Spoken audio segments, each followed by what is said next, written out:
The following video you're about to see is dedicated in memory of John Paragon, who passed away April 3rd, 2021. Rest in peace. This is a Saturday morning TV log from Big D's Entertainment Rankings and Reviews.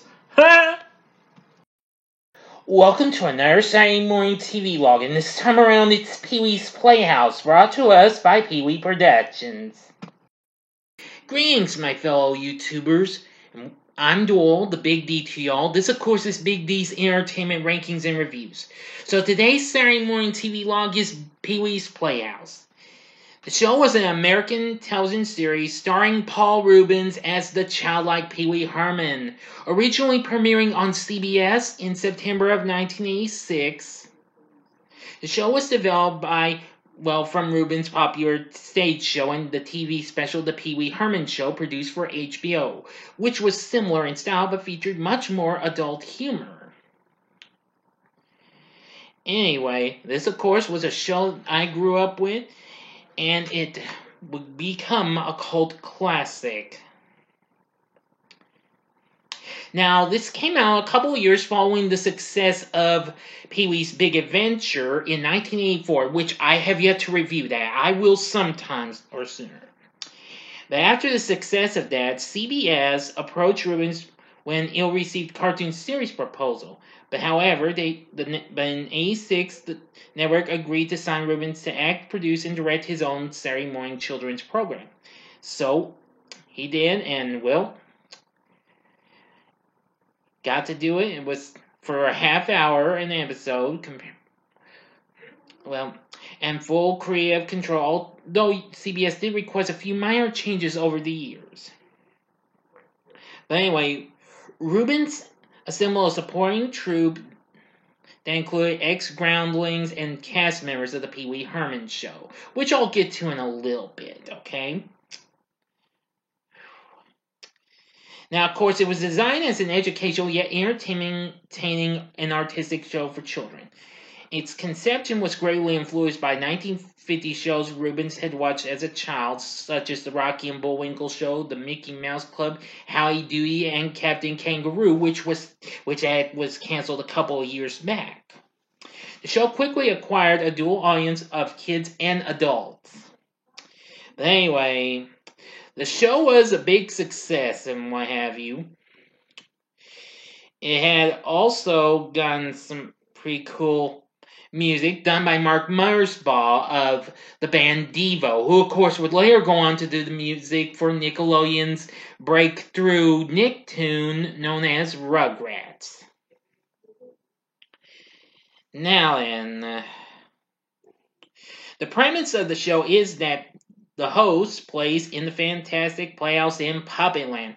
It's filled with toys, gadgets, talking furniture, and appliances such as the magic screen and Cherry, as well as puppet characters such as Conky the robot, Terry the baby pteranodon, and many others, and Jambi, a disembodied genie's head who lives in a jeweled box, played by the late great John Paragon, since this video is dedicated in memory of him. And the Playhouse is visited by a numerous group of great characters, which I'll get to them in a moment. Now, although primarily a live-action comedy, each episode includes segments featuring puppetry, video animation, and prepared sequences using a chroma key and stock footage. For example, when Pee-wee jumps into the magic screen to do a little connect the dots, which that's one of my favorite parts. As well as inserted clay animation sequences, some made by Aardman Animations, who of course would later go on to make Wallace and Gromit, and excerpts from the cartoons from the golden age of American animation and in the public domain, usually presented by a character known as the King of Cartoons, which I'll get to him in a little bit.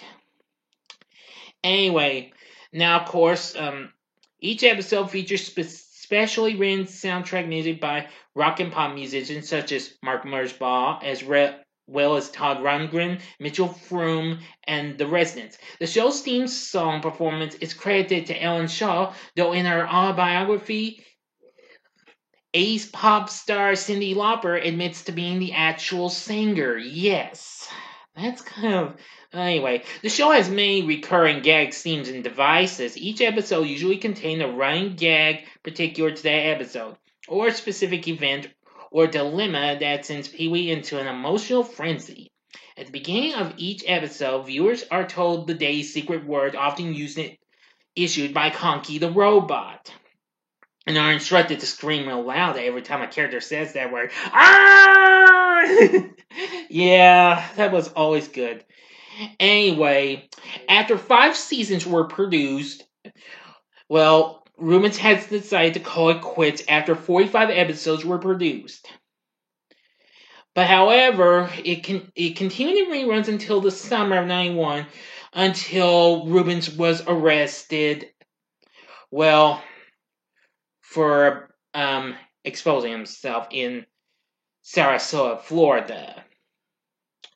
Anyway, then it stopped being rerun. However, soon the show would later get rerun in syndication, I do believe, but also on the Fox Family Channel way before Freeform. Of course, that was one of the first shows they showed. It also aired on Adult Swim and more recently IFC. The show has been released on physical media. It's got a complete series set from Shout Factory and 2 separate sets. One containing the first 2 seasons, and the other contained the third, 4th, and 5th seasons. There's also a Christmas special as well. Anyway, now aside from here's some other characters I've already mentioned. There's other characters around the Playhouse that also include Mr. Wendo, Clocky. He was introduced in the 2nd season. Globey. The puppet band consisted of Dirty Dog, Cool Cat, and Chicky Baby, Mr. Kite, Randy, who is more of the Playhouse bully. Billy Baloney, he appears, ventriloquist dummy, the dog chair, the ants, which we see in a fun little segment, the dinosaur family, we have the flowers, the fish, which they kind of act like Statler and Waldorf on the Muppet Show, Knucklehead that does knock-knock jokes, the Countess, Cowntss, yeah, life-size talking cow that speaks in an elegant accent. And, of course, there's also Flory, the chandelier, that would appear in the 2nd season. Oh, the list goes on. And, of course, the salesman who really scares me every time when the doorbell rings. Anywho, yeah, that's about it. So, let's see now. Now, I'll probably just give some of them... Now, I'll probably just do the more popular characters, not the usual ones we've mostly seen. Anyway, now there, of course, are the human guest star... Well, the humans that appear around. Now, amongst some of them include the Captain Carl, who appeared just the 1st season, but he was part of the Pee-wee Herman show. He's played by Phil Hartman, of course. He's the gray, unshaven sea captain with a gruff voice but a somewhat shy demeanor. Shows Pee-wee interesting things from the ocean. Yep. And, let's see. Tito, played by Roland Rodriguez. He was the Playhouse lifeguard, and was soon replaced by Ricardo, played by Vic Trevino, who's a soccer star with an apparent medical background. Also, another thing was then of course we have Mrs. Steve, played by Charlie Stoller, only seen the 1st season because she enjoyed eating and snooping around when Pee-wee was not around. But she left, and then soon we got Mrs. Renee, played by Suzanne Kent, who was a neighbor of Pee-wee's. And she is the polar opposite of Mrs. Steve, being much more tolerant and fun-loving. Yeah. Let's see. And also, there's the King of Cartoons main transport, Dixie, a no-nonsense taxi driver who introduces the King of Cartoons by playing a trumpet. But of course, she was dropped. She was played by Joanne Carlo, or Joanne Carlo. I'm sorry if I mispronounced that. And the Flowers introduced the King of Cartoons in the later seasons. Then, of course, there's the Playhouse Gang, and they were formed of 3 kids who interact with Pee-wee. Now, in the first season, they were Opal, played by Natasha Lyonne, who of course would later go on to be in the American Pie movies and Slums of Beverly Hills and several other movies. Sean Weiss as Elvis, and Diane Yang as Cher. But those only appear in the first season. And then from the second season here on out, we have Stephanie Walski as Rapunzel, Von Tyree Jelks as Fabian, and Allison Porter as Lil Pumpkin. But anyway, now then, for the rest of the cast, I'm going to give the ones that were most well known. So, here we go. First up is the King of Cartoons. This is Gilbert Lewis, who originally played him in the first season. And then from season 2 here on out, he is played by Blackula himself, William Marshall. In the first season, he provides a film projector when he starts a cartoon, for the second one, there's a little red TV there, and he points a remote and goes, "Let the cartoon begin." Yeah, he was one of my favorite characters, but I like all the others I'm about to present to you. Next up is Lawrence Fishburne, way before The Matrix or Boys in the Hood or several other movies you might know him by. He plays the rope-a-doping Cowboy Curtis. Now, Cowboy Curtis is easily another popular character on the show, and I really liked him. I mean, he's pretty cool, and, well, we couldn't have had a good show without him. Next is future Law and Order and Chicago Med star S. Epitha Merkerson as Reba the Postal Lady, who brings Pee-wee's mail every time. Yeah, now, I think Reba's a pretty good character, and, well, I was surprised to find out that she would later go on to do Law and Order and Chicago Med and all that jazz. But, however, a lot of those characters are pretty good, but the one character I do like which I'm about to bring to you, is voice actress Lynn Marie Stewart, who plays Pee-wee's little love interest and the most beautiful woman in Puppet Land, Missy Vaughn. Yeah, now I'm sure Missy Vaughn's probably a favorite of everyone, including myself. But hey, don't get me wrong, I like all those great characters we see on Pee-wee's Playhouse. Aside from Pee-wee himself, I mean, gotta like Cowboy Curtis, King of Cartoons, Reba. But Missy Vaughn was probably one that really made this show even more enjoyable. But you don't have to take my word for it.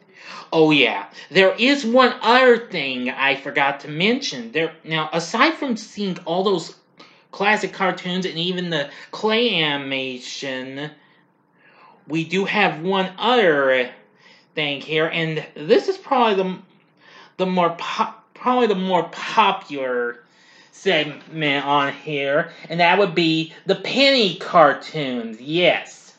Now, sorry I had to show it to you from my tablet, so that's where I show you the pictures from. Oh yeah, I love the Penny cartoons as well. Of course, it's a fairly young girl with a cute attitude and rounded cheeks. And of course, she has 2 copper pennies in place of the irises in her eyes, from which she gets her name. Yeah, Penny became a popular icon as well. She even had a drug PSA. You can find that on YouTube. Believe me, I looked high and low for that for years until I found it. I loved that PSA when I was a kid. Well, by drug I mean I should say anti-drug, not an actual drug. So, my mistake. But anyway, even so, I loved watching Pee-wee's Playhouse as a kid.